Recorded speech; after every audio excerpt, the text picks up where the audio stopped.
This week's episode is sponsored by Change. Change is the #1 mentoring programme that teaches you e-commerce from scratch. Change has a real community with real results. I have been working with Ryan for many years now and have attended many of his events and retreats across the world and got to meet members and the amazing community of like-minded people. Ryan works with a lot of big names in the business world, helping them build online businesses and e-commerce. Change offers personal one-on-one support, no experience needed, but like anything, this takes time and is not a get-rich-quick scheme. If you put the work in, you will get the results. E-commerce and online shopping is getting bigger and bigger. This is a great opportunity for anyone that is looking for financial freedom. For more information, go follow Ryan on Instagram at RyanJB, and he will guide you through the steps to help you get started and build a successful online business.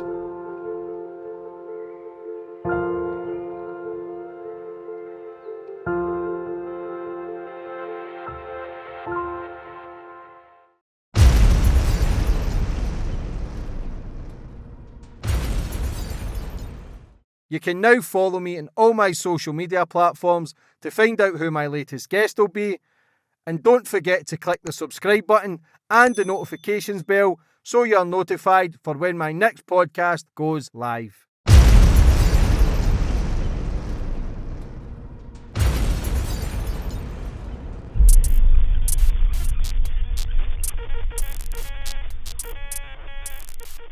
And boom, we're on. And today's guest, we've got Laurence Fox. Laurence, how are we?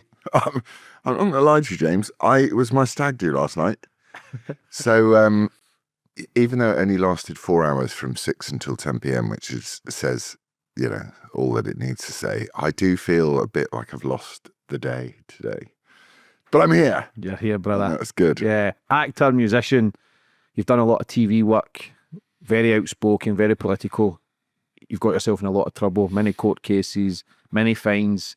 I'm a big supporter of your work. I think it's very ballsy what you do. Not a lot of people think the way we think. I'm not as outspoken as yourself. I've got to stay kind of on the fence because I like to interview everyone.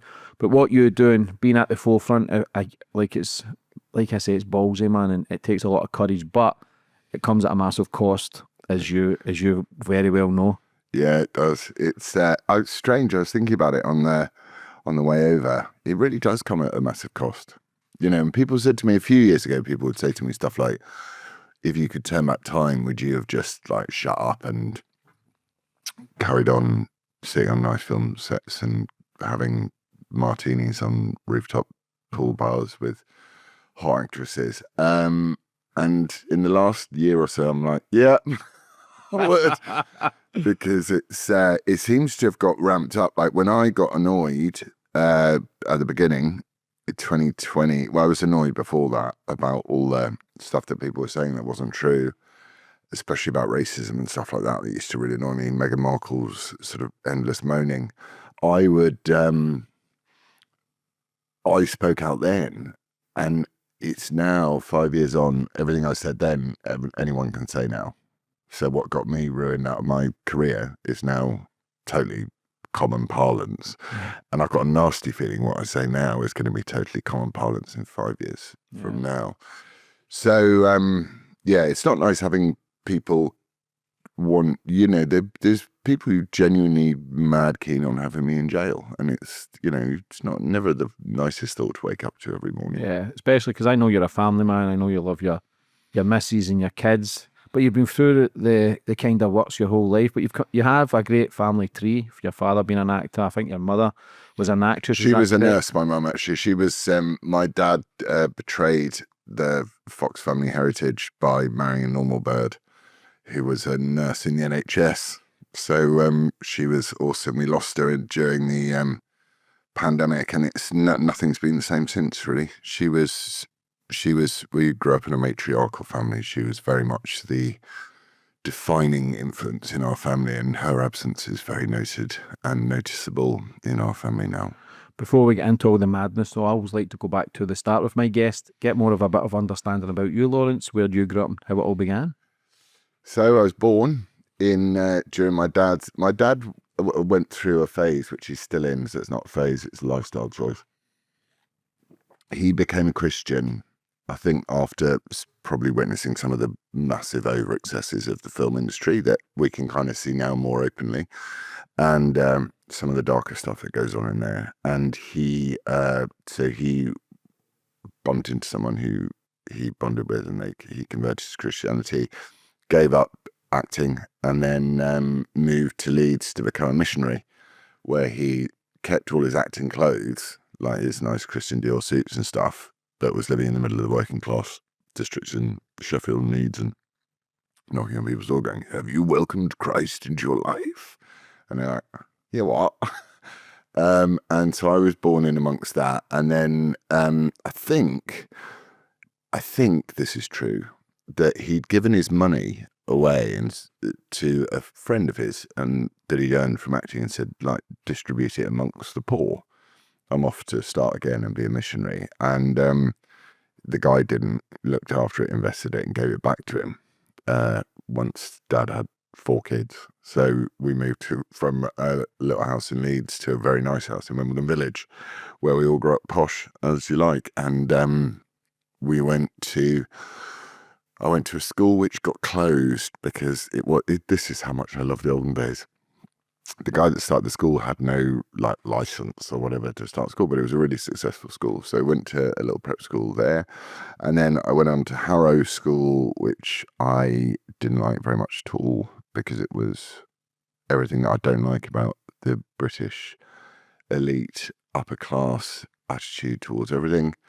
And then I was sort of drug-addled and drifting when I left school. And I think one morning my dad was trying to talk to me about something, and I fell off a chair and passed out, and he was like, "You got to sort yourself out." And so I then went to sort myself out, tried to get into drama school, didn't get in, then got annoyed, and then found some purpose and some dedication. So I then did go back next year, and I got in, and then I went to RADA, which I quite enjoyed, which was good. And I then had a good career straight away. I got a film straight out off the back of RADA, and I got carried on working pretty much solidly for 22 years. So did your dad ever speak about that experience? Because very high profile in the 60s, done some great stuff, to then, I think, did he do something with Mick Jagger? Yeah, he did a film called Performance, which is an amazing film, actually. If you watch that now, wow, that's an amazing film. I think Performance might have been the thing that tips him over the edge, actually. If you watch it, you go, yeah, I could see how that could do that. It's just, the guy who directed Performance committed suicide by setting up a mirror above his head and shooting himself in the head and watching himself die. You know, he's like, so the levels of darkness that were going on in that sort of world were pretty bad, and I think it shook him. And he's quite a private guy, my dad. I was with him last night, actually, and he's gave me 100 quid for my birthday, which I love, in cash, which was very gratefully accepted by the publican, who just gave me my hair of the dog Guinness. I think if you're a thoughtful person and you're not sucked in by glamour, and you're not addicted to glamour, you're not addicted to fame, I think the nastiness of show business outweighs the good stuff, even the money, because at the end of the day, what is money to a lot of people? It's an illusion. There's no value to it. I know in minds we give it value, but really there's nothing to it. Yeah, it's the only social construct we all believe in. So your dad, 60s, then changed and wanted, that's, again, because not many people thought that way back then. Nobody had social media. We thought the life was glitz and glam and diamonds and champagne and cameras, and to change that, because social media wasn't a thing then, but the media was powerful, and I think they got ridiculed for that movie. But did that director, did you see the madness in his movie? Was he actually putting his real life kind of thoughts into that movie? I'll actually need to watch that movie. It's consistently voted one of the top British movies ever made, and it's and what's it called? Performance. and it's my dad and Mick Jagger, and one of them is a hitman, my dad. So it was back in the days where there was imaginative casting as well. So my dad was cast as the East End hitman, and he then turns, and then he goes and lives with this guy who's Mick Jagger, who's a bit of a rock star, and they kind of swap personalities. And it's, yeah, just like debauch, sex and drugs fest, and about split personalities. I think the director, Donald Cammell, was pretty twisted himself, and Anita Pallenberg was in it, who was married to Keith Richards, and I think he was pretty close with the darker end of the spectrum when it comes to that sort of behaviour, you know. Do you think that movie would have been more recognised now? Obviously, if it is voted the best British film instead of the 60s when it was kind of different. It would be a different film now. I think films are really struggling at the moment because they are. The thing about a film is it either has to prop up the culture, the cultural norms, so like the Westerns in America that kind of promoted the idea of the land of the free and the home of the brave and all that sort of stuff, and courage and integrity, and, you know, I'll die for this on this hill, that sort of idea that, or you have to be very counter cultural. But I don't films at the moment, not many that I've seen anyway recently, seem to inhabit the world of being able to be counter anything. So you've got like Kneecap in Ireland. who are sitting there thinking that they're countercultural, but they're not. They're echoing the sentiments of the culture, and hence why they won't find themselves behind bars at any time soon for inciting murder. What was your first ever role? My first ever role was in a film called The Hole, and it was about four kids that bunk off a school trip and go and hide in a air raid shelter, and one of the kids, locks them in, and they basically starve to death. That's dark. Yeah, it was pretty dark. How was that for you? Were you buzzing with your first role? Was your dad proud? How was it back then? I was pretty. I'm quite. I know what I like. So for example, I can't do. There's a lot of actors you'll meet who do kind of. They can repeatedly just cry if you ask them to, or do like or whatever, you know, some extreme emotion. I can't do that. I have to kind of prepare to feel that way, and then I can only really feel that way once, because I don't want it hanging around with me all the time. In that sort of method actor way. So there was a bit when my girlfriend in the film, who was played by Keira Knightley, died. She from, I think, malnutrition. She was a bulimic, but in the film, and then she was the first to go. And I found her, and I did say, without any knowledge of filmmaking, I said, "You're only going to get this, what I can do, once. So I'm not going to be able to like recreate it. So you better like get as much as you want from it." And I was pretty pleased with my work in it. Yeah. Yeah, the acting game, like, it's such a mad industry. Did you ever do the method acting where people completely lost themselves? I watched the documentary with Jim Carrey. I think it was Man on the Moon, when he played Andy Hoffman, and he totally went into his character, but it was many times he was going to get sacked, but he just became him, just lived him. Daniel Day-Lewis, I think, does it. But do you think by playing those certain roles, you can actually convince yourself you are that person and actually forget who you are? Or do you think you can switch off? The best actors to work with are the ones that can switch off, because otherwise it infects the whole day, right? You know, because there's a lot of bits in the script that are no acting required. It's like, "Morning, Bill. Morning, Jim. How are you?" "See, well, yeah." You don't need to go, "Morning, Bill. Morning, Jim." You know, if someone is, I think it's quite selfish to be a method actor, but also I understand how difficult it is to act generally. So, you know, each to their own. I was always a switch off person. Like, I'd do it and then I'd switch off, because I'm not. I don't. Weirdly though, things would affect you. So I played a sort of yoga guru, drug dealer guy once, and he said lots of really like weird things about letting go and how you gotta let go. And I'd find myself saying it to other people just randomly in life. I'm like, what you need to do is just, you know, you gotta let go of that.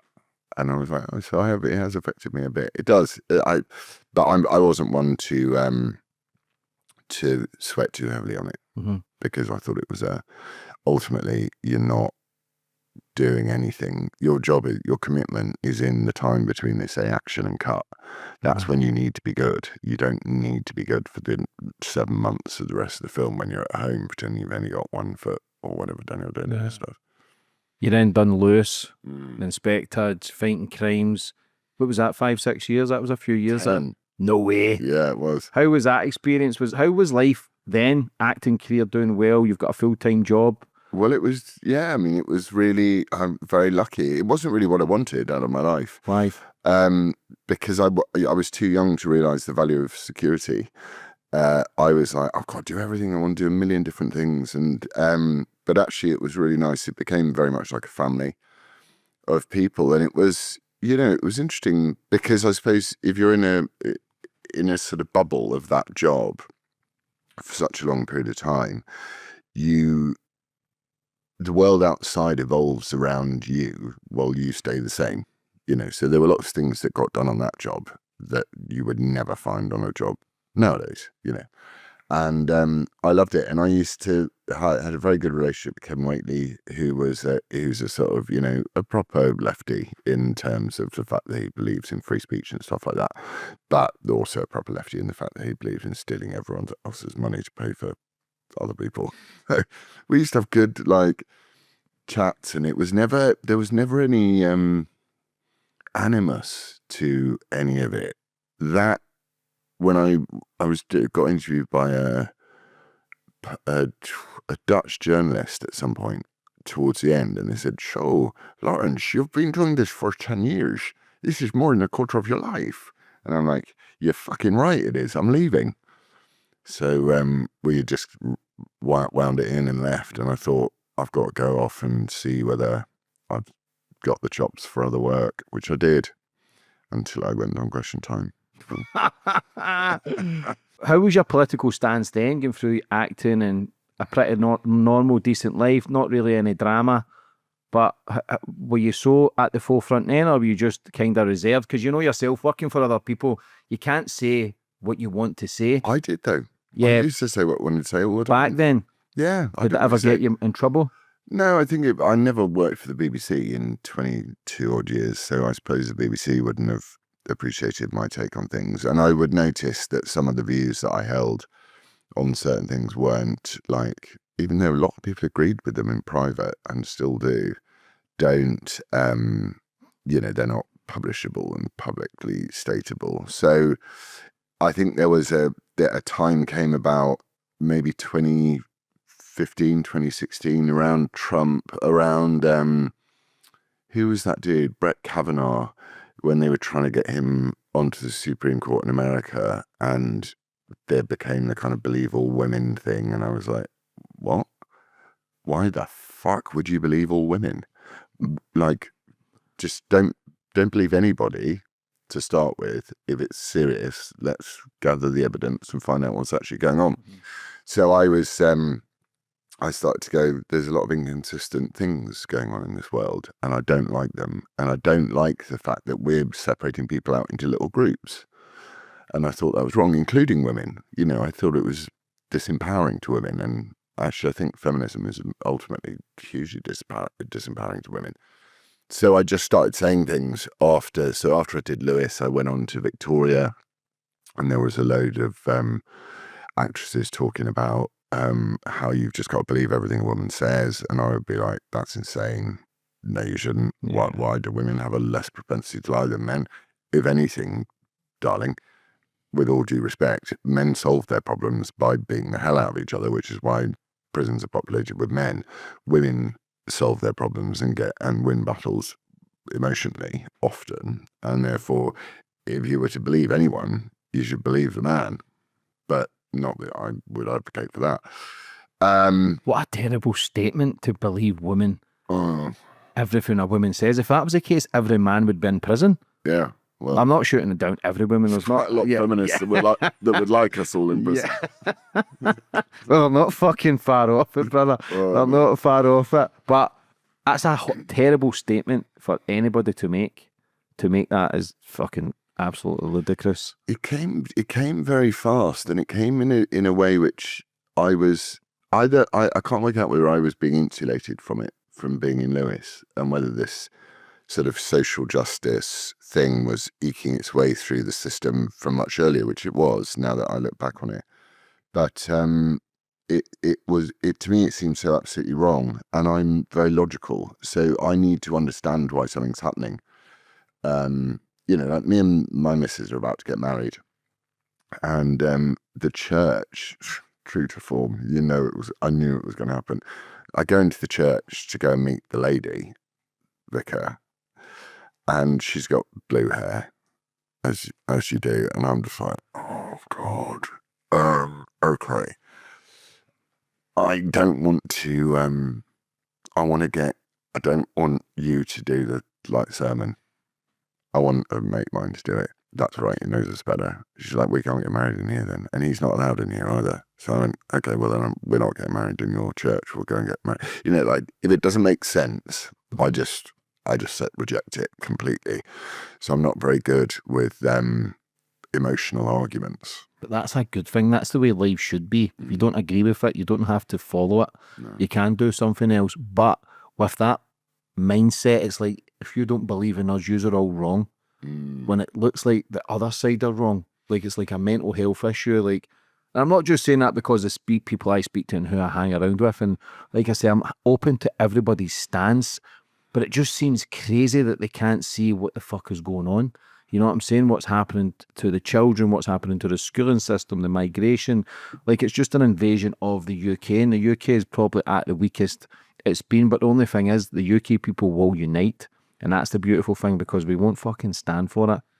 Yeah, there'll be a balkanization of the UK, which will result in a violent uprising sometime in the next 20 years, if something bad doesn't happen before that, I would say. Yeah. I can't respond to any more to emotional arguments I can have an emotional discussion with my missus because I care about what she feels, and I can with my friends. But when someone is trying to get you, I have to stick to facts, because the facts are ultimately what get you through. And it's very easy to be woke. Like, I've tried it. It's really fun. Try being woke with someone. Some random, usually. It's quite fun. And every argument you make is about how you feel everything should be. And it works. So it's really easy to make the kind of no borders argument to someone and say, this is land, it belongs to all of us with human rights. Why borders are there? Come on, man. It's so backward in your thinking. Borders. Who needs a border? What does a border say? That you're weak? And you can actually convince yourself to be woke quite easily. It just makes you angry. Yeah. The family court situation, which is a big part of my life, and now I'm nearly 1 year. Am I 1 year? No, I'm over 1 year. Family court's 40 grand. I got the court order. Goalpost get moved again. Never been done for a domestic in my life. Never any convictions of domestic. Never anything from... I've got 2 other kids. Never any social work reports. Nothing like that. So as soon as I was going to the family courts, it was a no contact case. Meaning this man's going to get to see his son no matter what. But then statement after statement after statement. It was costing me like 4 grand per day. Now, while going through family courts, I was also charged with a domestic 1 year after ending a relationship. It wasn't a 1 year investigation. It was a phone call was made to the police. They came and seen me. The laws in Scotland are so shit. Allegations are enough to get a man charged. So not only if I'm still dealing with the family courts, I'm now going through criminal courts, which I'll deal with. But going through that process, looking back at it, I definitely lost myself, put on so much weight, kind of stressed, kind of thinking of taking a break from podcast. Didn't want to travel, didn't want to speak to anyone, because as a man, I do bottle a lot of stuff up. But then when it all comes out in the media, you think, well, fuck it, the gloves are off. Do you know what I'm saying? Got myself back in action.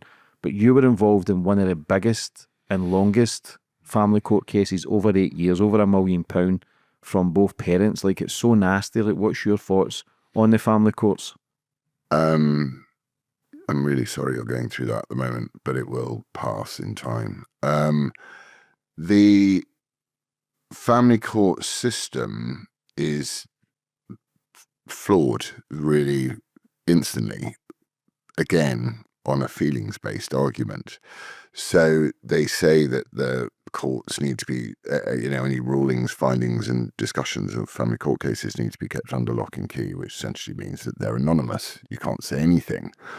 But the problem with anonymity is you can then say whatever you want about the person that whoever the animus towards the other person has. And if you're in a family court, usually one person is really upset with the other person. It's not often, I mean, I'm sure there are cases where both people really loathe each other, but often it's one person who's really, really furious. And often it's because they have a desire to, a selfish desire of their own, not one for the best interests of their children, because children need both parents even after divorce, and so yeah, my one, I had to leave London. I wanted to leave London anyway because it's hell out there. But the only way I could get out of it, it was 10 years of a case being brought against me every single year, or two sometimes. And I was just like, this is really bad for my kids. This is really bad for me. And I can't escape from it. So in the end, I had to move. I just got to get out. And I feel that the number of children that are being destroyed by the family court system, not so much men, because you know what, men are bottom of the rung when it comes to caring about how we're doing emotionally anyway. As you hear so many feminists talking about, what got me sacked from GB News talking about. So no one really gives a shit about how men feel. But I do care about how kids feel. And I've seen firsthand the appalling damage that is done to children by vexatious litigant mothers, in my case. And I'm sure there are vexatious litigant fathers. And, just for saying this, which I know is within the bounds of keeping my free speech, I'll have a legal letter coming my way, just for saying what I've just said to you. But it should not be anonymous. And you shouldn't use laws which are designed to protect the children to allow a vexatious parent, either male or female, to make shit up, which is what they do. I mean, I'm the same as you. The number of statements I had and but ultimately, in the end, it ain't very good for the mother who does that, because the child wants to know. And you've got it all written down. And if the child insists on wanting to know, if you say that's not true, that didn't happen, blah, then the child goes, prove it. Yeah. What I went through at the family courts, not just once, but twice, it's never been seen or heard before. Never.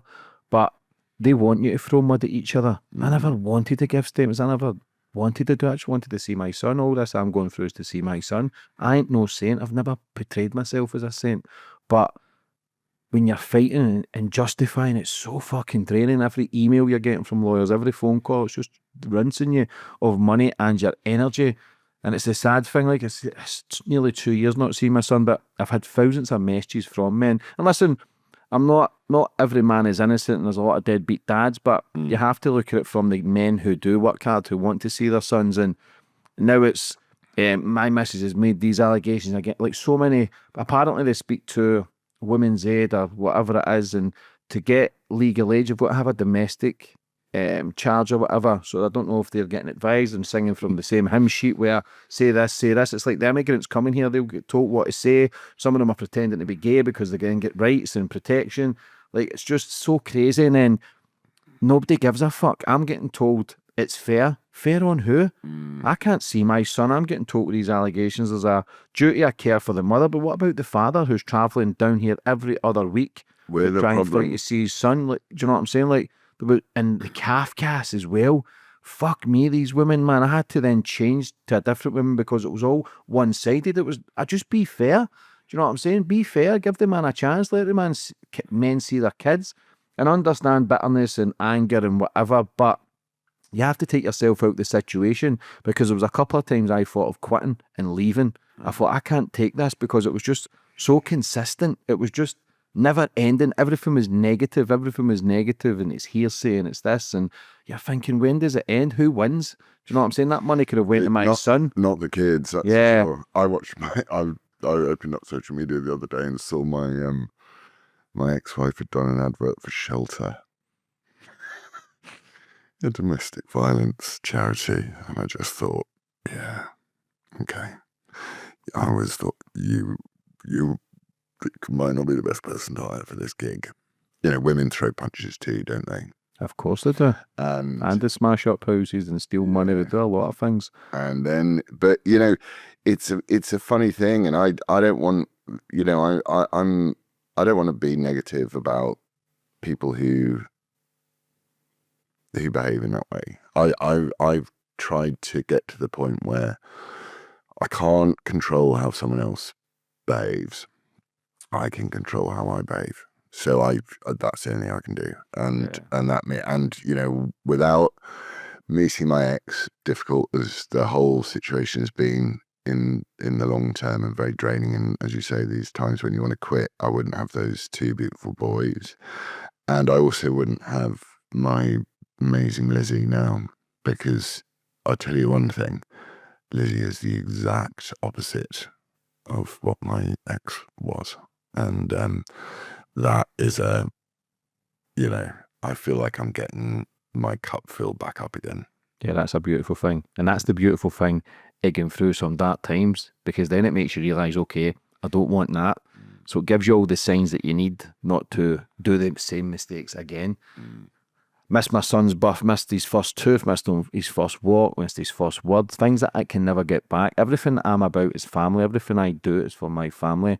And to then be tarnished and put on the media in the 6 o'clock news from allegations and try to and destroy someone's life. And you look at what other men are going through, which is nothing compared to what I'm going through, but I'm still going through some shit. And I've worked so hard over the last 77 years to create a reputation, a great platform for people, and build friendships and build relationships. Never had any exes do videos or talk shit about me online, because it never happened. I believe I'm a good guy. Made a lot of mistakes when I was drinking and taking drugs back in the day, like majority of people from the UK, but when you're dealing with that, that's a different ball game. And I will be starting a campaign for men with the names that I've got and the popularity that these people have. We will be supporting men, because men have got rights too. Men deserve a chance. Men deserve a voice. It's not all men. You don't have a cult. No, you don't have a they society. don't fucking care. And I've never tasted it. I've never experienced that. I've been in court cases. I've been in prison, but I've never experienced this. When I'm sitting there paying 40 grand for someone to assassinate my character, but I'm actually paying to sit there fighting to see my son, but yet all these people are trying to stop me because of false accusations and statements and things getting expanded and this and took out of context, and you're thinking, what fucking chance have you got? It's so disheartening. All you want is fair. You do. Fairness is the fairness is not towards us, it's to the children. You know, that's who needs to be fair to.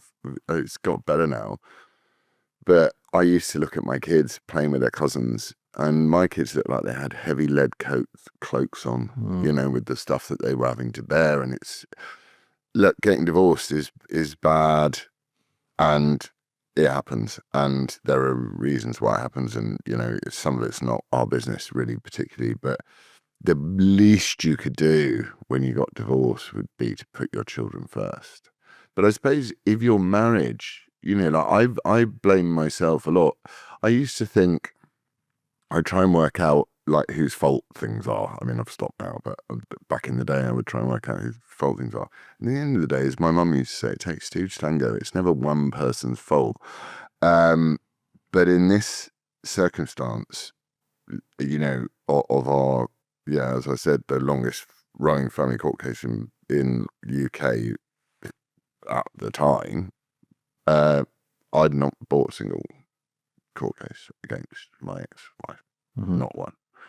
So I do go, there's men out there who have nothing, who are, suicides, killing, biggest killer of men under 50 in this country. And why do we think that is? Because, if their marriages fail, the courts will shit on them.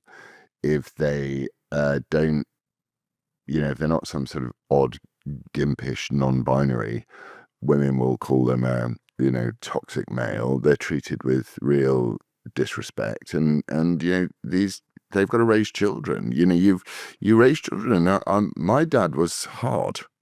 He wasn't a bully, but he was tough. My mum was tough too, and we were raised tough. And I think it's no bad thing. I don't see why everyone has to be like cuddly.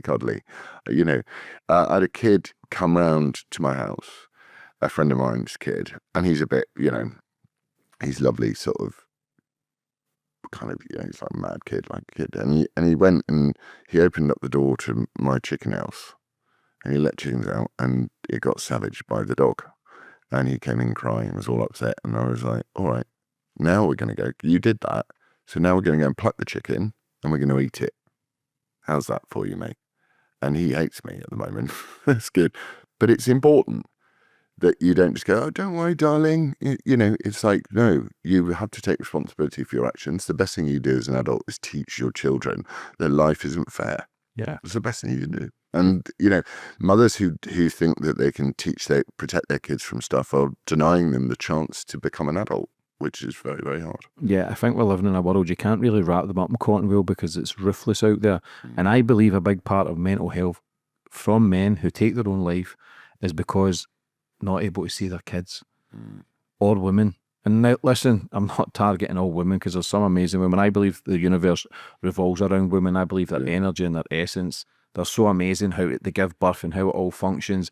Men build the world, women create it in my eyes, but we need each other. But to stop a man from seeing his son is probably one of the worst things a woman can do. And with honestly thousands of messages from men, I was told you can't post this and that, but I need to defend myself. You want me to wait a year, 2 years, 3 years with allegations that people will love to believe because they want to have one up on you anyway. I know it's easy to say push through this and that. A lot of men haven't got the money. A lot of men haven't got the energy. It's only the time when they want to jump off the top of the building, which is when you need the strength, really. Yeah. I've stood on top of my house on New Year's Eve 2016, and I was like, yeah, I can't deal with this. All the stuff I'm being accused of, I can't deal with this. I should chop myself off this. And then this voice just said, don't do that. And I didn't. And then I said, all right, I was doing a deal probably with God. I was going, right, well, I can't feel like this then anymore. And so I don't want to feel like this anymore. Otherwise, I can't get through the rest of my life feeling like this every day. And I then went to bed and I woke up in the morning and I didn't feel like that ever again. But that's when you need the strength. It's that moment where you think, what's the point in being alive? You're running around. The reason you exist is to nurture and raise your children, and you're being denied your reason for existence. So, also my dad did say, which I've said before, it's quite funny. I said, I don't feel like living anymore. And he went, well, don't kill yourself, darling. You should be thrilled. That's a great accent, isn't it? You've got a very soothing voice, you and your dad. Your dad's a very smooth character. Like, he just looks Hollywood, your dad. He just looks the part, you know what I'm saying? But it's such important for men to remain strong and realise it's easy. Again, it's easier says, but to come over the tough times, it does make you a whole different person, especially hitting that rock bottom and thinking, there's no way out here. And that's the way the courts want you sometimes. They want you broken, they want you beaten. But kids need their dad, and that's the hardest part. I don't know who my kid's around. I don't know if he's safe. I don't know what else is going on, because I know how my mental health was. So I can only imagine how the other person's head is, and it's not healthy for anyone. So it is what it is, but I'm glad you've got yours sorted. I'll get mine sorted. I need to go back to the family courts. First of all, I need to sort the criminal courts, which I'll do. And it is what it is. Question time. A big part of your life, with the racism and hot world news, it kind of then, that's when things kind of really changed for you, wasn't it? When the questions time stuff, the Meghan Markle, but what was the actual story to it all? I'd written an album, and on the album was a song which was a bit political. It was like everyone's gone mad. I think it said they put something in the water. They seek a cure for they want a murder conversation. Yeah, it sort of goes on like that. And So truth, basically. yeah, and I'd been invited up to go and perform it on a live lounge at BBC in wherever BBC is, Manchester, I think. And then they said, "Do you want to go and do question time after?" And I was like, "Sure." And I think that they were expecting me to be a lovey, you know, be like, "Hey, you know, I just really like private air travel. The planet needs saving, but I like Learjets," or whatever. And they found out that I was not like that at all. And someone in the audience said, "Let's call it what it is. It's racism," to Meghan Markle. And I was like, "No, it's not racism." And I was, you know, I had to roll my eyes. And then she went, "Well, you can't say that because you're a white privileged male." And I went, "No, that's racism. Don't talk to me like my privilege comes from my skin colour. My best mate has got a fucking brain hemorrhage in a hospital right now, dying because he got kicked in the head by a black prisoner and he's a white prison officer. So don't talk to me about white privilege," which is what the part I didn't say, but the fury of it came across. And then my phone exploded. The media had found an actor who actually told the truth and didn't, you know, wear trans kids exist t-shirts and stuff. And I thought, I knew it was going to come at some point because the tension in society was rising so much in a way that I wasn't going to be able to hide. And I got to this point where I thought, you know what, if life is worth living at all, I'm not sure there's any amount of money. I got to that thing with Lewis and I got to it with other things. I thought, there's not any amount of money you could pay me to lie about things that are not true. You know, there's no, I still don't think there is today. I don't think there's a single pen. In fact, I know there isn't. There's nothing you could pay me to not tell the truth as I see it. And so then straight away, which I'm sure came from Meghan Markle's team, there were allegations of racism, which is like, for me, is kind of bonkers because I'm a Christian, so I just don't believe in stuff like that. And if I did believe in it, I'd be commanded not to do it. So I would resist that. And B, it's just one of the very things that I'm just not. I'll notice someone's skin colour, no problem. But I won't assume any inherent qualities on someone based on their skin colour. So they started calling me a racist. And I was like, what? I'm just basically quoting what Martin Luther King said, which is content of character is what matters, not colour of skin. And then because I didn't back down and I kept coming back, because I'd also worked out that this was going to happen to me at some point. So therefore I decided that I was going, when the attack came, I wasn't going to surrender to it. Because there's nothing worse than someone who says something and then has to release a very long statement saying, "I'm really upset, sorry to offend the trans and non-binary community with my insensitive misgendering of Dylan Mulvaney," you know. And I was like, no, we're on now. And since then, it's just got steadily more brutal to the point where now they want to lock me out because I won't refuse to stop speaking. Then again, you have another choice, which is like, do I live in a prison that you've created in my head? Or do I live free in my head in a prison that you've created for my body? It's one or the other at this juncture. And again, you know, much as I think I'd probably not be a very good person to go to prison, I'm not going to back down. Fuck them. I think you've came too far now. Yeah, well, also fuck them, kill me. Yeah. I'm at the point of like, kill me, because that's what they'll want to do. They'll want to put me in a prison, and they'll want to go, "Oh, well, the prison officer was looking the other way. We didn't see what happened, and you know, he got shanked in the eye, and you know, these things happen, and we're really sorry, and thoughts and prayers with the family, and we're going to have an inquiry." That's what they want to happen to me. Yeah. If they could have killed Tommy, they would have killed Tommy, and they'll, you know, that's their plan with me. Everything's control. We know now with the ULEZ, you were very outspoken against that. They thought you were the ringleader or the They're Blade trying to Runner blame me. themselves. Like, what was the They're case trying with to blame that? me. When I was in court the other day, I've got a week off this week. Thank you. I was in court the other day. The Crown Prosecution Service, the most corrupt fucking organisation out there. Wow. You know, to see some of the sentences that get handed down to people for doing things that I find, and I think any normal member of society finds absolutely horrendous, like the possession of grade A images of children being sexually abused that Hugh Edwards had, you know, the most depraved images of children to walk free with a suspended sentence and a BBC pension, and these vile racist anti-Semites driving down Edgware Road screaming, murder the Jews, rape their daughters, no further charges. The people that beat the shit out of the police in Manchester Airport, never seen the light of day. Ricky Jones apparently is going to court at some point soon on a much softened charge for trying to rouse a mob to murder us. And then these kids, these feral kids that have in Diversity is Our Greatest Strength London, burning an old man to death in his home, getting 6 years. And then to think that if the Crown get their way on the 4 cases that they've managed to get against me, I'll be in jail for the same period of time for speaking. I just think we are I don't think they quite understand what happens if you lose trust in really, really important institutions like the police.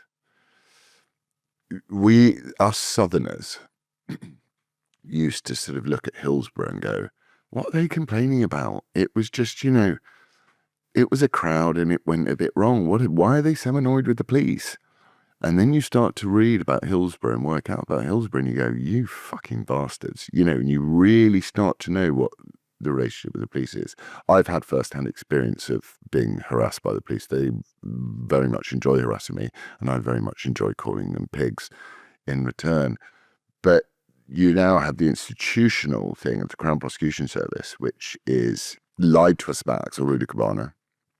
It didn't tell us anything about what he got up to. The public will never even hear what he did to those girls because it's so horrendous that we will never know. But we were lied to. And Keir Starmer, before he threw a load of political prisoners in jail for tweeting, he set up the febrile atmosphere in the country to be about the far right, when it wasn't about the far right. It was about people who were fed up of this and consecutive governments giving our homeland away to people who have no affiliation with us, no desire to assimilate to within our culture. And this kid had an ISIS manual and enough rice in to kill a market town, and no one was told. We were told he was a Welsh choir boy who was in Doctor Who once. You know, so I look at that whole system through the lens of saying this is much more corrupt than even I could have anticipated. And I usually anticipate things as being pretty corrupt. Systems are bent towards corruption, aren't they?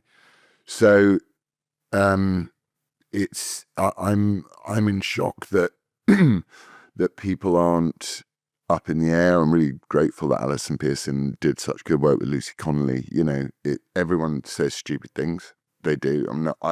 I actually am very much more. I wouldn't even say she wrote a horrible tweet. I'd say she wrote an emotional tweet.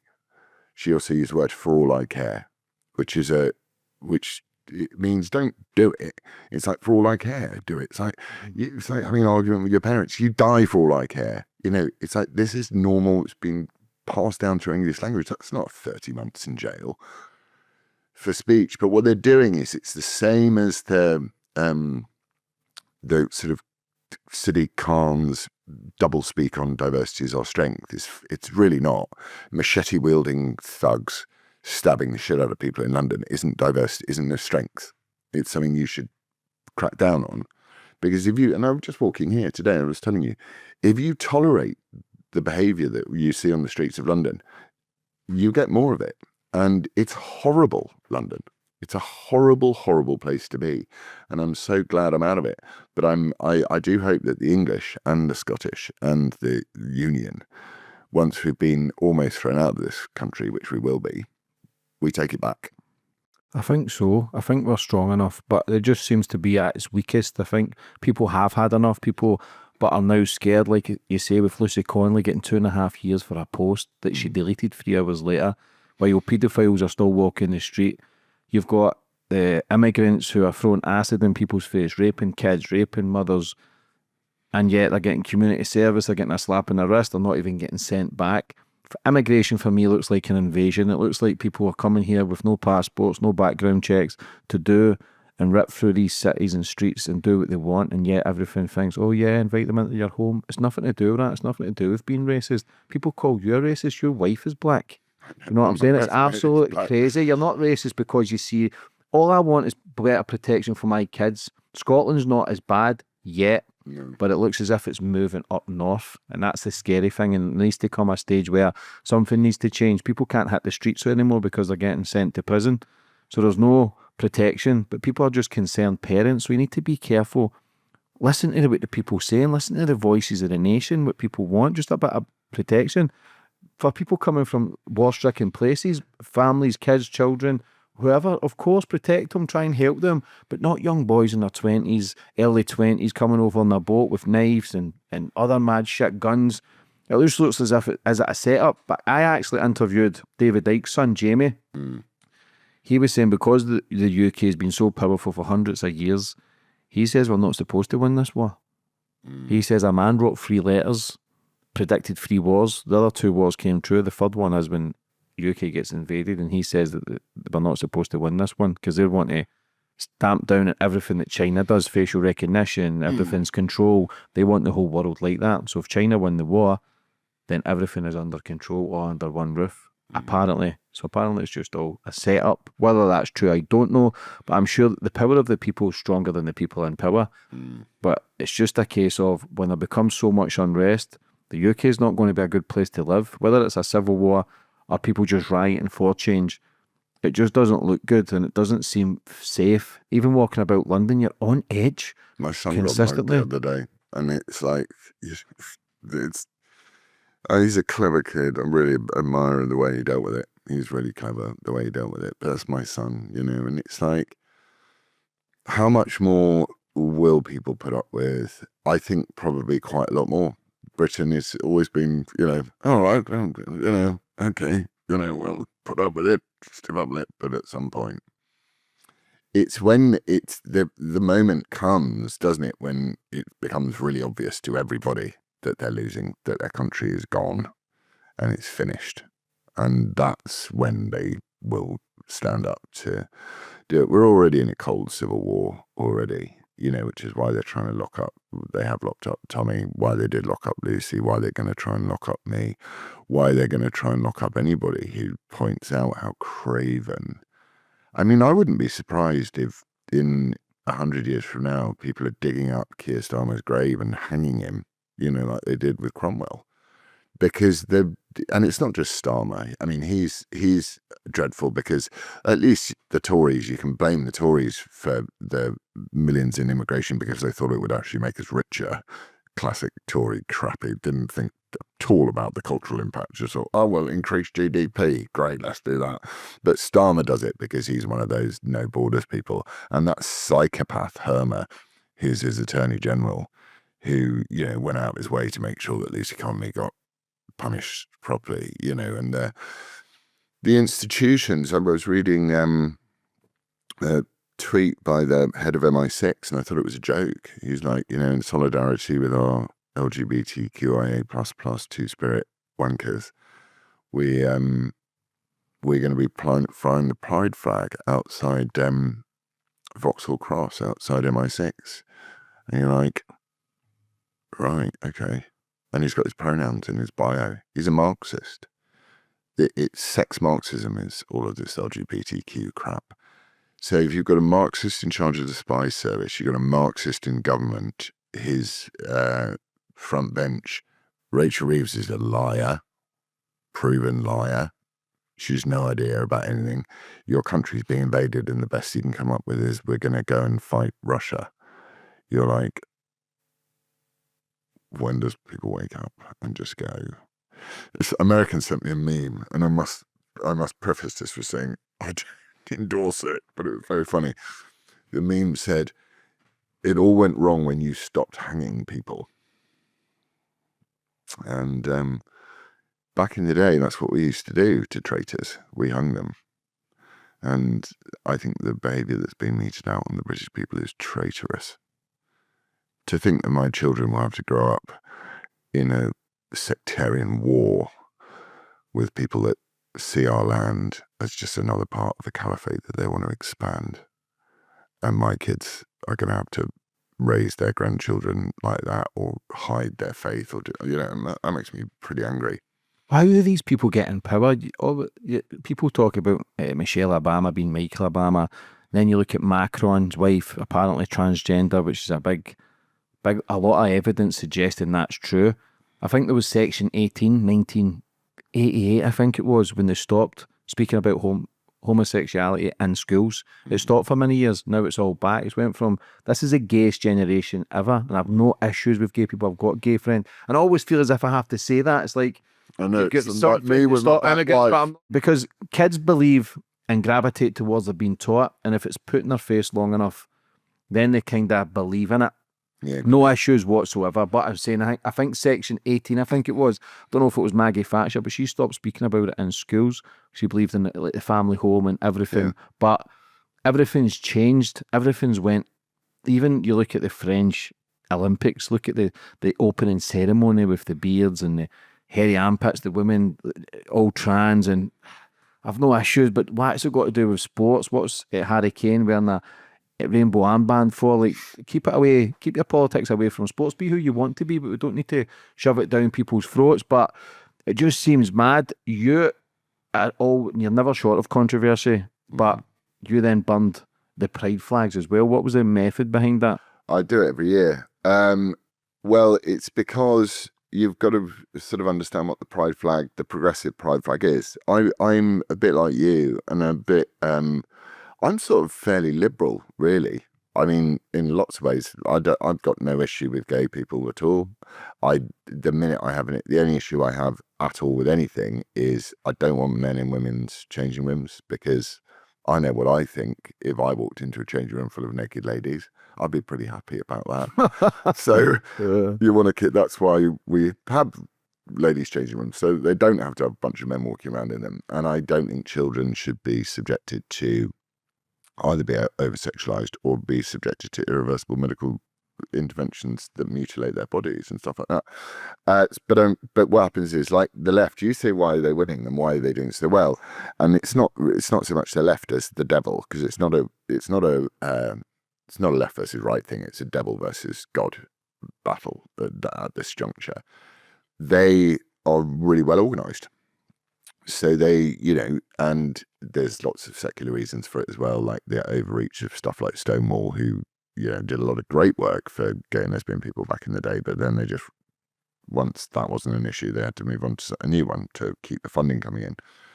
But the flag itself, I'm kind of sympathetic to the rainbow flag. Being gay in I've got gay friends. Even in our youth, was just coming into being a bit more normal. It wasn't, people obviously weren't sort of celebrating it, but it was, you didn't need to fear for your life if you came out as gay when I was young. 20 years before that, I think it would be a different story. So I understand why a rainbow flag pinned up in a pub somewhere to say to gay and lesbian people, by the way, this is our code, that you're safe and you're not going to get in trouble in here, and it's not bad. What I object to is the adding of the political stuff. I mean, it is political in a way, the rainbow, because they took out one of the colours, and all that, fine. But the political stuff with the transgender baby blue, baby pink, which is obviously chosen for a reason, the baby blue and the baby pink. Pedophiles. And the white, which is the paedophiles.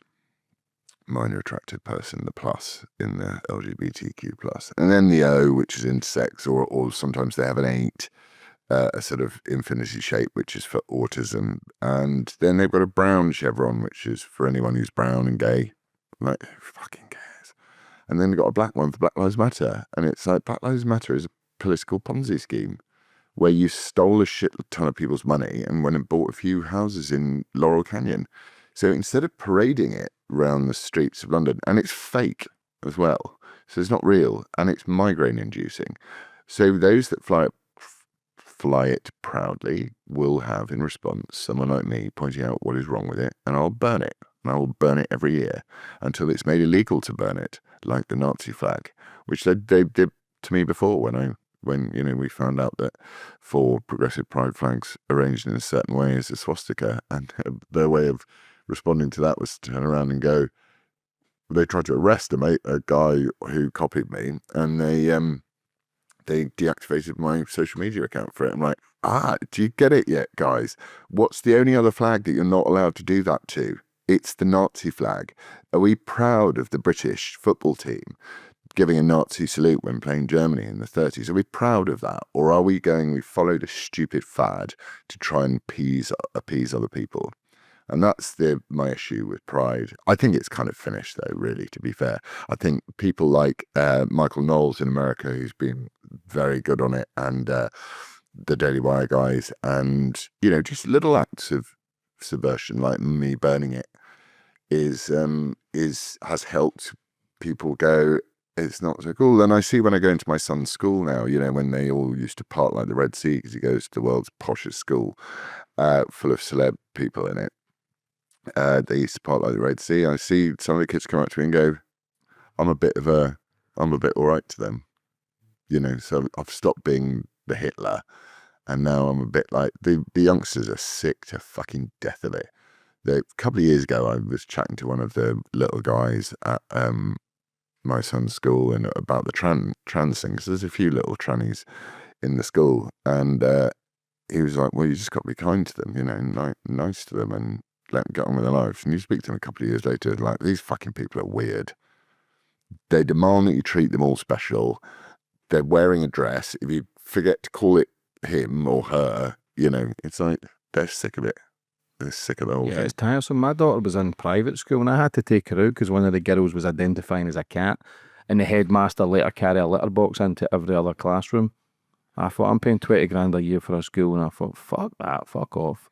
It's crazy. It's crazy. People are so... Cat, fake tail and everything, little fucking fake ears, like it was nuts. What's wrong with the parents of these kids? It's just like, stop it. To grow up. I thought it was a joke when they were telling me. I thought, fuck off, like, it's a private school. But like I say, be who you want to be. But just when people start doing all this stuff, it just seems a bit over the top. And it was classed as a mental illness just a few years back. And you can't even say that now. There's so much you can't say, as if stay quiet, let us do what we've got to do, let us stop away the families, divorce rates through the roof, go through the family courts. Are through the roof because we don't love families. And somehow, as people have managed to convince women that the happiest they're ever going to be is beating men at stuff, and it's including sport and stuff. And you're just like, well, then what happens is as we've noticed, the men who aren't quite as good just go and join the women's teams and beat them all. But the idea that convincing a woman that the best thing she can achieve in life. I mean, I think anyone should be able to achieve anything. My niece is a very, very good top footballer for her age, and I'm really proud of her. People should be able to follow whatever their dream is, but to convince a woman that the last thing she wants to be is a mother is like, it's insane.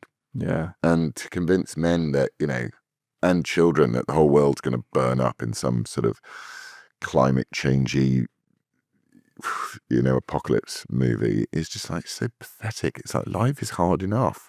I don't need Ed Miliband sitting there playing a ukulele talking to me about climate change. Just fuck off, Ed. Mm-hmm. I'm going to have a fire and turn the radiator on because I'm cold. All right? I don't need your heat pump.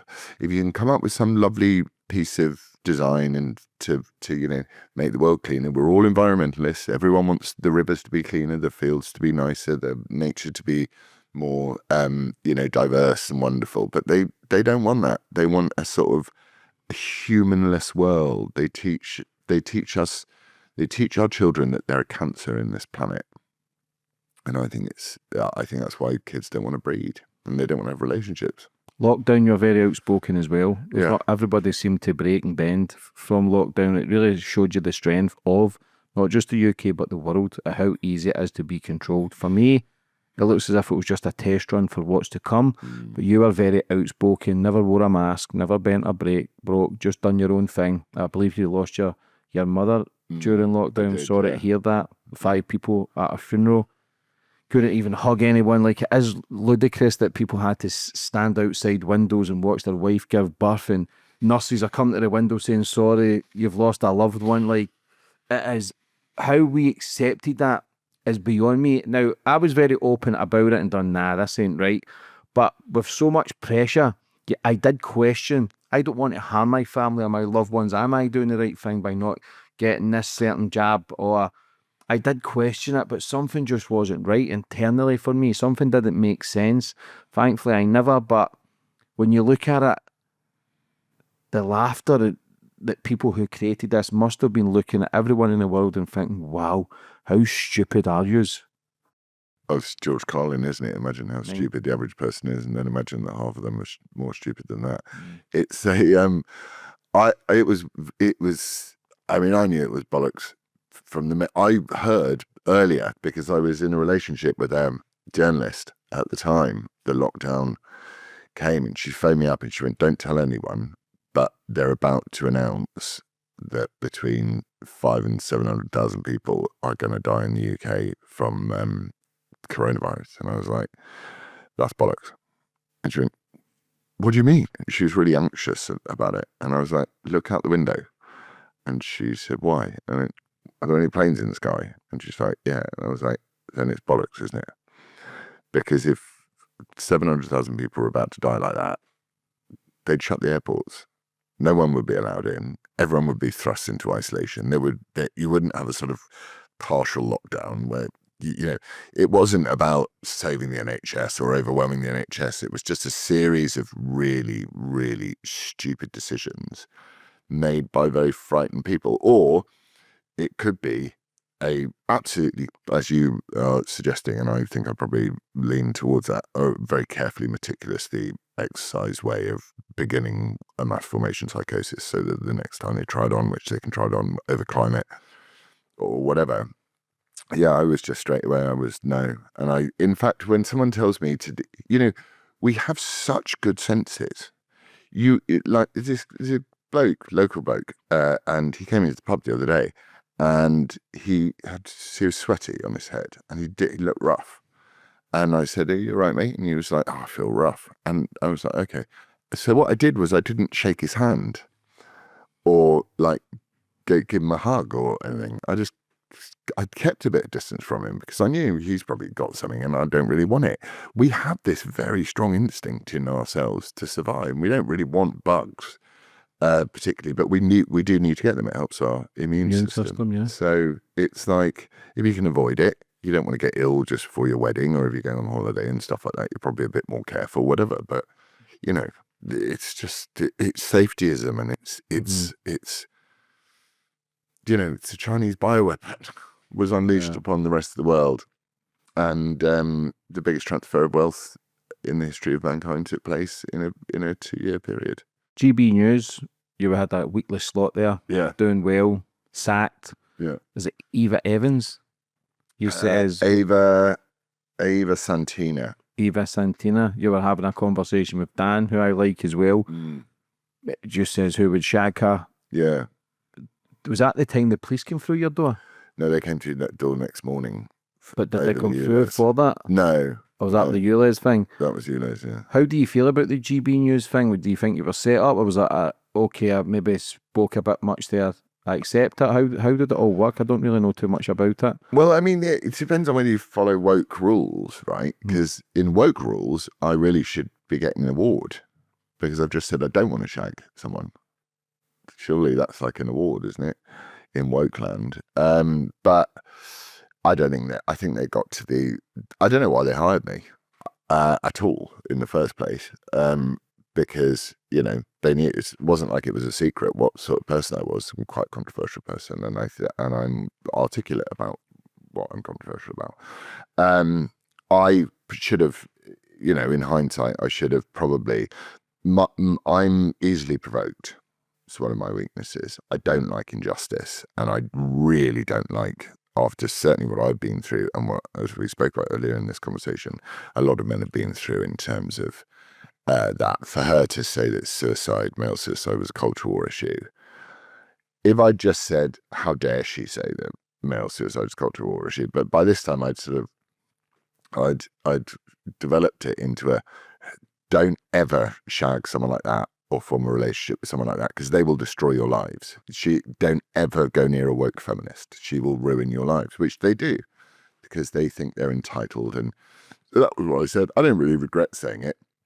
I've heard much worse said on television by a lot of people, and but GB News are very much are trying to operate within the the grown-ups table set of stuff. It's the same as Reform. It's the same as, it's just like we'll just stay in the grown-ups table stuff and not say anything that people actually think, which kind of makes them pointless. But I don't, they're allowed to sack me. I could have said it better, but I don't. I'd say it again, and I don't really regret it. And they can take. I don't.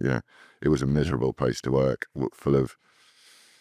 I loathed going there. I hated going there to go and do my show. And every time I said I'm going to say this, they went, "Oh, you can't say that." And I'm like, "I thought you said you're the home of free speech." And like, "Yeah, but you can't call it the National Death Service." And I'm like, "It's funny." Got yourself in a lot of trouble with your words, and I don't want to get you in any trouble. I don't know what you can speak about and what you can't. Shouldn't be able to get in trouble for words. Yeah, but you've been fined 180 grand. I think you called a drag queen a pedo or something, and you had to go through courts with that. And then is it Narinda Kaur, Yeah. who you've had on GB News? Yeah, I used to And get she, on well with with them. the photo with her coming out of a taxi, she had her fanny out. But that was on the papers, was it not? Was that not in the newspapers? You shared that. She's then charged you.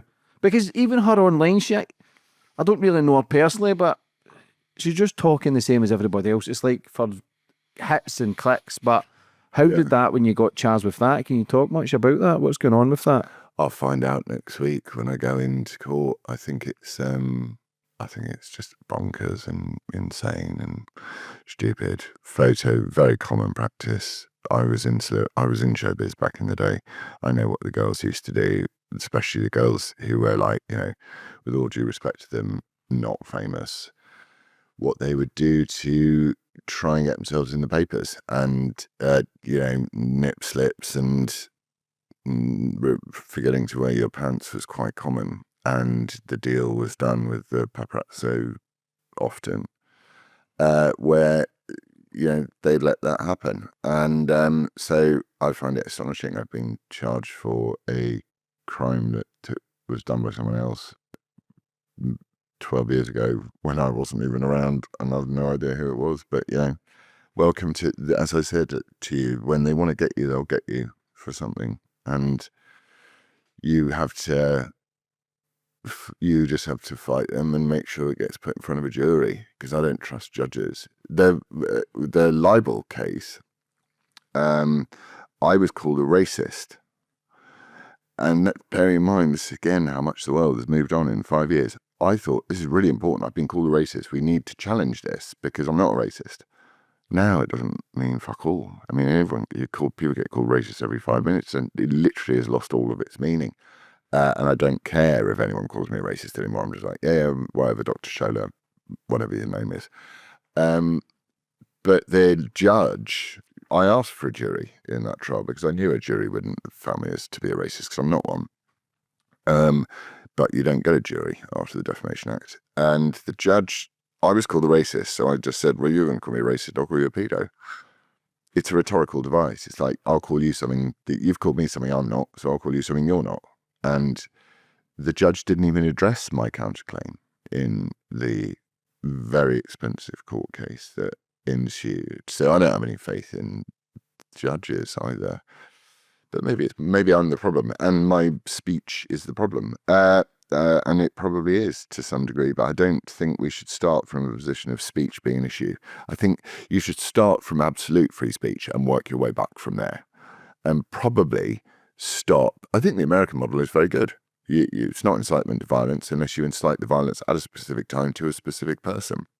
So how can you get charged for a photo that you never took that's in the public domain that's been shared around anyway? By the person herself. She shared that photo also? Yeah, and encourage people to share it as well. No way. When was that? Oh, God knows. It's in the evidence bundle. It's like... So what's your... Yeah, but the charge, you know yourself that they try and discredit the name, they try and throw mud. Yeah. What do you think needs to change in the UK? I think we need to get Parliament to sit a lot less often. So I think Parliament should probably sit once a week. And then they can stop making stupid fucking laws. I think we should pay our MPs more money so that they're not so unbelievably corrupt. And I think that we need to get rid of a load of laws in this country. Certainly pretty much every law that's been brought in since 1997, since Blair began this socialist insurgency, the reinsurgency into Britain. And I think we need to stop getting involved in other people's foreign business. And I think we should focus on our own business. And I think we should prioritize the well-being of our own people ahead of all other people. And if at the end of that we have charity to offer, we should give charity. But I think the first thing, I don't think we have any role to play in Ukraine at all. It's not our dispute. It's got nothing to do with us. And I don't really think that Britain should, continue, and America either, should continue this desire to go around the world trying to solve the world's problems. I think we've got enough problems here of our own. Go to a seaside town, go to a mining town up north and see what people get up to there now that their industry has been stripped out. And what are their kids doing up there other than smoking spice and cycling bikes down empty high streets? We need to invest in our country. We need to there's a shit ton of shale gas beneath everyone's feet. We could turn Britain into an industrial powerhouse again if it wasn't for Ed Miliband and his Chinese solar panels. And I think we need to shut our borders, and we need to make people learn English, and we need to say, we don't do face coverings here, by the way. And in public, you want to wear it at home, but in public we like to see your face.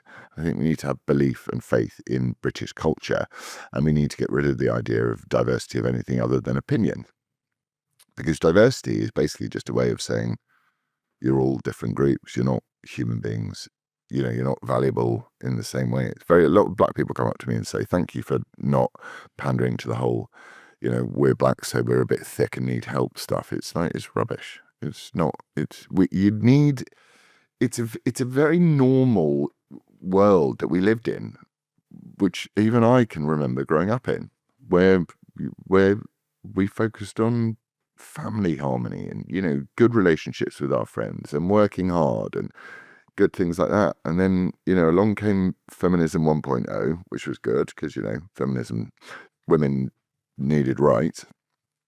But it's now got turned into revenge. I think wokery is an offshoot of vengeful feminism, and it's just like we don't need to be at each other's throats all the time. I can think that Islam is horrible whilst liking a Muslim. It's possible. I can love you as a person and not like your ideology. You're not one and the same. If someone says you're a lunatic because you believe in Jesus Christ, I'll go, fair enough. You can think that. They can say Jesus Christ is an absolute fucking cunt. I hate him. You do it. I don't care. It doesn't hurt me. But don't tell me that I'm not allowed to say anything mean about your Sky Wizard in return. Or if I burn your Quran, that I'll get jailed or fined. But if you burn our holy books or desecrate our monuments or do things that, we've seen in the marches coming through London, some of the stuff that's been said, from the river to the sea, Palestine will be free. Of what? Jews. That's what that's all about. And I think we need to, I'm not convinced it's savable. major messages being sent. I think certainly the 2 million people that have been imported here in the last 2 years, they need to go. What needs to stop? The boats, Illegal immigrants. Stop the money. legal stop the welfare. and illegal. Yeah. I think Geert Wilders is How exactly. does it stop? Well, Donald Trump seemed to have stopped it in a day. Well, they locked the country down like that. They Didn't say they lock down, the armies can lock it down in fucking 15, 20 minutes, apparently. they could. But what do you think their method is then? Who do you think's behind it all? Why it's happening? Like, why would they want a nation so strong to be so weak? It doesn't make sense to me. Because it's a very fundamental of ideologies like Marxism that you kind of subvert all normal human situations, and in the search of some sort of strange utopia where everyone just loves one another to his strength and all that sort of stuff, that borders are incompatible for these people. They think there are no things such as cultures. You can live anywhere. Mark Carney's got 3 passports. He's got an Irish passport, an English passport, a Canadian passport. He's Prime Minister of Canada. It's like, I don't think you should have Muslim MPs. I don't. People standing up in Parliament going, "What are you doing about Gaza?" It's like, what are you doing about your bin bags, babe? What are you doing about your bin bags? And why are you going on and on as a woman about trans issues? It's like, yeah.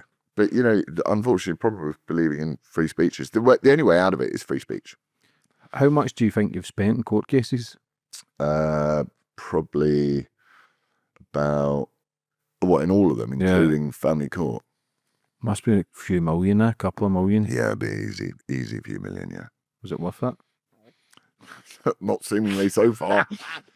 But how many court cases are you dealing with now, and what do you think the outcome's going to be for you? Do you think you're going to get prison time, or do you think, okay, listen, you have came close, but it is a bit far-fetched? What do you think the outcome's going to be for you? Especially the way you're going now, though. Look at what they're doing to Tommy. You know what I'm saying? I'm surprised. There was a surprise that he actually got out. I didn't think he would have made it out, because he's just become so too big with like the support he's getting from like Elon Musk and Jordan Peterson. Like, it's some mega names now supporting him. So that's a major risk for the authorities. Yeah. I think that they will do their best. They will do their best. The Crown in the ULEZ case, we were actually quite surprised. The Crown were the ones that were saying, because you can just plead guilty if you want in a magistrate's court. Magistrate can lock you up for 12 months, and that's that. But the Crown were pushing for harder on that one.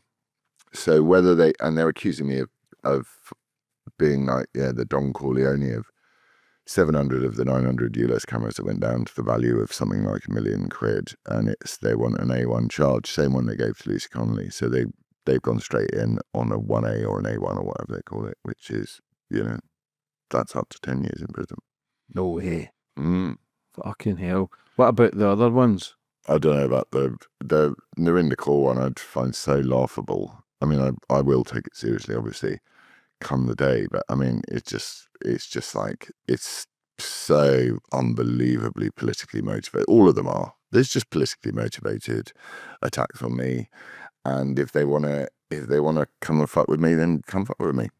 How was it sitting in your house and they've come through your door? Because I know I love my dogs. I've got 2 Rottweilers, which I would do anything for them. But when they came through your dog and your dog wasn't there, like, was that not a concern? Because I was very pleased my big dog wasn't there, because he would have been killed by the police. Because if he doesn't like it when people, like, he's really gentle, lovely dog. You lie on, he'll lie on top of you, and he would protect. So I was really grateful he wasn't there. The thing I found reprehensible about the police coming around to my house for speech and tweets was the fact, 2 things really. Was one, the fact that they took my kids' iPads and phones and broke them, returned them broken 9 months later. What my kids have got to do with it? So that's just Stasi-esque bullying by those little greasy pig fuckers. And the other one was the fact that while I was in the car, being driven by however many of them there were, you know, these little chunky losers. They were getting calls for like stabbings, suicides, emergencies. They were getting calls and they were driving me, little old me, great threat to the society, down to the police station. And they were loving it. And they love it. PC Jones, he loves it. I saw him at court the other day, and I always make sure I give him a nice wink, and I always make sure that I tell him, I let him know.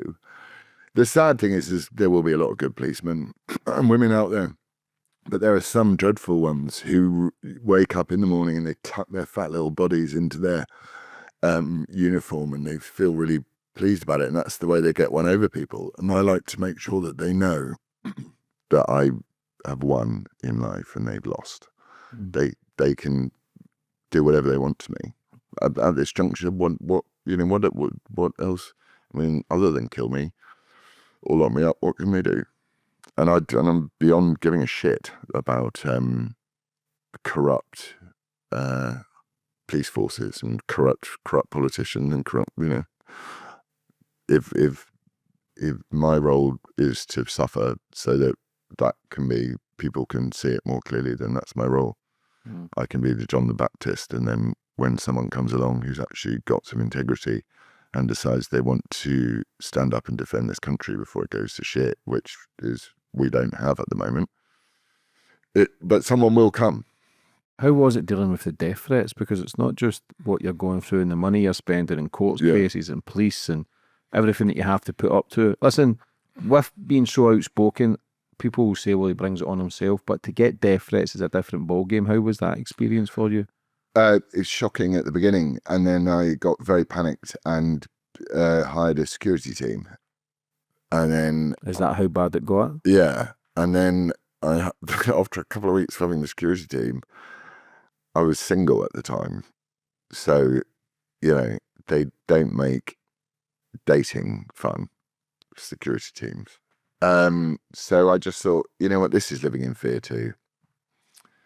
So I have all around the house, not far from where I need to grab it, should I need to grab it, that I've got protection. And, you know, if I tend to walk around with my hood up and a pair of sunglasses on and a cap, and I don't go on the tube. How bad were the threats? I had a guy say he wanted to unload a shotgun into my face. I had, it was countless after a while. But it's just, you know, the difference between a death threat and a credible violent interaction is so different, because 99% of the people I bump into are really nice to me. If they recognize me, you know, they're really nice. So I know, and I also know that a lot of what I say is pretty commonsensical. I may go a bit too far with it in a sort of hyperbolic way, because that's where I come from in the acting world and stuff like that. But I'm not saying stuff that's bad. I'm not saying like go and hurt someone or go and do that. I'm just saying they're corrupt. This is a pile of shit. Why are English people treated like second-class citizens in our own country? And why do I not have the freedom to criticize your ideology? It's like, it's like, it might be controversial, but to me, it's actually like pretty commonsensical. Sounds bad, but that's how I feel. If you were Prime Minister, what 5 things would you change?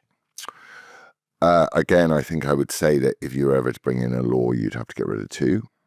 I would close the borders immediately. I'd get rid of the Scottish and Welsh parliaments. Why do we need those? I would say I would just remove the government from everywhere it doesn't belong. I think you'd sort out the health service so that it provides really top quality healthcare for people that can't afford healthcare, and that people who can should pay for it. Simple stuff, you know, and try and promote maximum human flourishing, just like the best things that you can happen to you, everyone can achieve. If you've got kids from disadvantaged backgrounds, you know, you should be able to spot them. We used to do it with grammar schools, and, you know, you should spot them and give them a chance to get up and move up in the world. You know, instead of saying, well, this dragging everyone down to the bottom thing, lowest common denominator, I would just say Britain is called Great Britain for a reason. It's great, so make it great. Where do you go forward for the future with it all, especially with all the court cases pending and the stuff that you're doing? Don't know at the moment. I have no idea. I've said this to my missus the other day because, you know, it's in so many ways I'm so unbelievably happy because I've found the best woman. I'm blessed with beautiful children. I have my health, which is really important. But I have this stuff hanging over me. So I tend to kind of just, at the moment, what I do is a lot of gardening. And I write, do a lot of writing, I do a lot of gardening, and I try and live quite peacefully until next Wednesday and Thursday when I'll be in court 2 separate days for 2 separate cases that they're throwing at me. And I hope and I pray that at some point, you know, someone picks up on the fact that this is happening again. You got all upset about Lucy Connolly and now it's happening again. And they're doing it to someone else. And they're shutting down more people. Lucy Connolly was a deliberate one, you see. Lucy Connolly was to make everyone frightened. Whereas I'm different because I'm a more high profile person. Mine is about them exerting power. So Lucy Connolly was to say it could be your mum, your sister, your niece, your hairdresser, your best mate. That's what Lucy Connolly was. That was the message to send to the public. Shut up, or you'll get one of those. But with me, it's about going, we and Tommy, I suppose, it's about going, we'll destroy you. So, you know, what you have to do is just try and keep the mental fortitude for it. And it's tough, that is. Where do you actually think you would be without your missus? Could you possibly be a 2016 kind of return again, or do you think because you know yourself, we need women, we need that bond, we need that partnership to make us stronger with the right person. But where do you think you would actually be? I'd be shredded, really, because it's pretty shredding. It's difficult though as well because you don't want to confess to the people that are trying to destroy you that any of their work has any effect. You don't want to, because you feel like you're giving them something, and I don't ever think you should give them something. But I'd be shredded without her, yeah. And it's she's a one in a million when it comes to. She's also calm. So she's not like I'm like fire and then I'm calm, but she's calm and her fire grows. So she gets more annoyed about things rather than like I'm really annoyed about something straight away and then I'll calm down about it. But without her, I don't know. I love my kids too much. I love her too much. I love my dogs too much. I love the view from my window too much. I love the thought that this country will get a lot worse, but it will get better. And I love the thought that I know that they can't take they can do anything to me, but they can't have my brain or my heart. They can't without cutting them out. And then they're useless to me anyway. So fuck them. Yeah. And I think you end up in that position, don't you? Mm-hmm. Do you ever feel you're banging your head against a brick wall, though? Yeah, all the time. I feel like I'm the problem now. I feel like maybe I'm the problem and I should have just been woke and it would have all been fine. But do you ever think of just stepping back and going, okay, no social media, step back and let it be? But then, well, I was doing that. I'd committed to doing 6 months, 3 months or 6 months, I can't remember, big for my own well-being, because I thought I need time away from this. I'm writing this book. I want to finish my book. And then 2.5 weeks into not being on social media, the charge arrived for a Narinda call, because I'd complained to the police that she was calling me a sex offender online. I said, you can't do that. You can't call someone a sex offender online. So instead of responding to my complaint, they charged me instead. So you actually put the complaint in first? Yeah. Did anything happen to her? No. Yeah. And then nothing happened to her. No. Yeah, hopefully you get it all sorted out, man. Enjoy your wedding, enjoy your future. I will. The greatest revenge is to be happy. Yeah. And it's not easy, but the greatest revenge is to be happy. And they won't, you know, they will. We're all going to face our maker one day, you know, and if I'd spent my time trying to bully, abuse, demonize, and persecute people, I don't imagine that's going to be a very pleasant interaction. But, you know, my conscience is pretty clear. For anybody that's watching or listening that's maybe scared for their kids' future, for their own future, the state of the UK, and listen, there's so much beautiful stuff happens in the UK as well, so many beautiful people, but people are genuinely concerned for their future. So many millionaires leaving, so many other people just leaving. I think there's over 10,000 millionaires from the UK who's fucked off, so something's quite not right. But for anybody watching or listening that's maybe struggling to see a better future, what advice would you have for them? Speak up. Starts in you. We are mighty. We are mighty, mighty people. And we have to speak up. And if we speak up, things change. And if we don't, they won't. They'll get worse. But we're all going to speak up in the end because, you know, you saw that guy on the tube and everyone was going, isn't it a horrible, vile, racist man?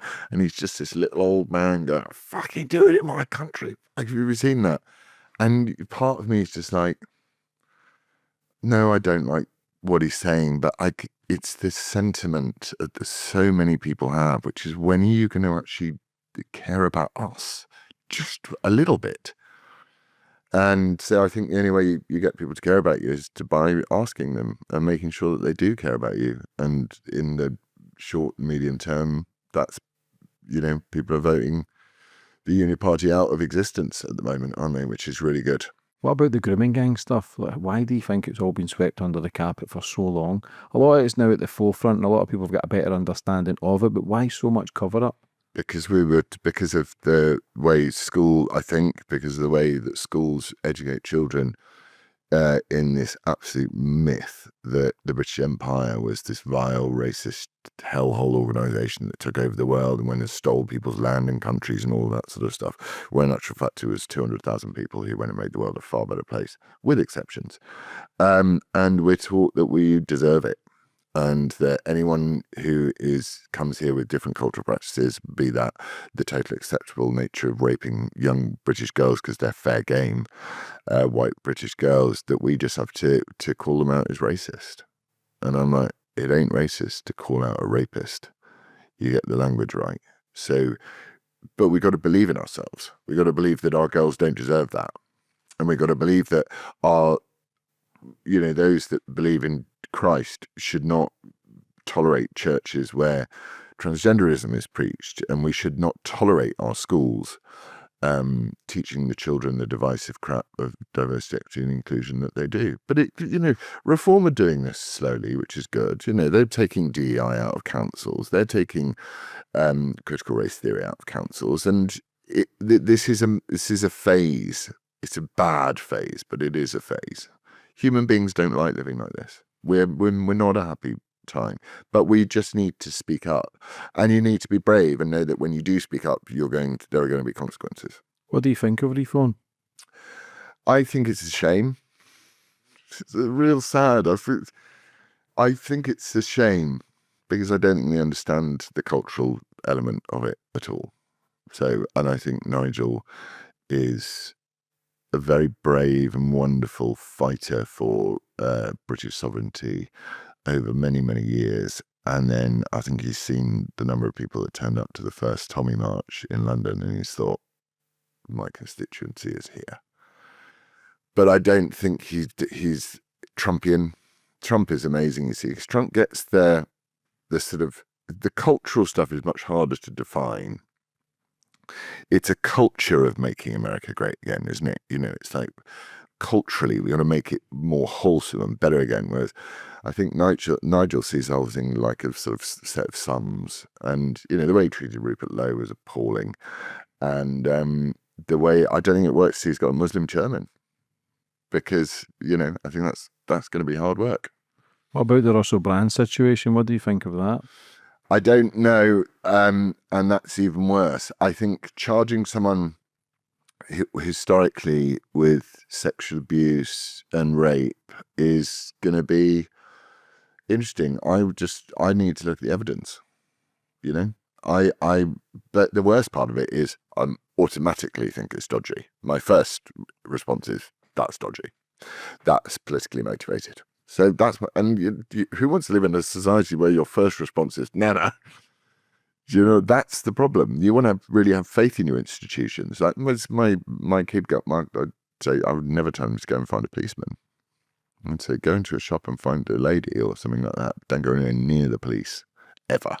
But I just hopefully everything changes. Like I say, there's so much goodness in the UK. There's so many good people. That people are kind, people are generous, people are beautiful, all colours, all religions, all fucking sexualities. But just with what we're seeing, and it just a lot of unrest, and hopefully things do get better. Just before we finish up, brother, I know you've battled yourself in 2016 with mental health, but for anybody who's really struggling and feels like jumping off that building as well, what advice would you have for them right now? Pray. Pray. Just pray. Literally say, that's, I want to do that. You know, like, have the conversation and you'll be spoken to back. But far too many people, far too many men don't feel like they've got a way out, you know, and that's, there are things that, we are a progressive society. We do talk a bit more about how men feel, which is good. But it's a horrible, horrible place to be, and you can get yourself out of it. And you just have to pray, you know, because you can't get out of it by yourself, that's for sure. Laurence, thank you for giving me your time today, brother. I know you're a little hungover. I wish you all the best for your court cases. Hope you get it all sorted. And hopefully, when's the next rally? Is it the 28th of September? 28th of September, yeah. Yeah, and yeah, hopefully everything sorts itself out and people can breathe again and walk the streets and feel a little safer. But again, would you like to finish up on anything else? I'd like to see 1 million people there at that rally. That would be amazing. I'd like to see, you said it, the power of the people is more than the people in power. So yeah, we just need to remind them of that before they make it illegal, which they're trying to do now. Get out and, you know, when you can't be bothered to say something, say it. Normalize these conversations. So if someone says something really pathetic or stupid or, you know, shuts you down or accuses you of something that you're not, just stand up yourself. Mm-hmm. You know, and if it means going to an employment tribunal, go to the employment tribunal. Fight these people. If 1 million people if 1 million people walked out on the streets tomorrow and burned a Quran burning wouldn't be illegal in this country. Well, it's, like I said, you're a ledge. Have a great weekend. Have a great wedding. Hopefully everything sorts out, mate, and all the best. Thank you, dude.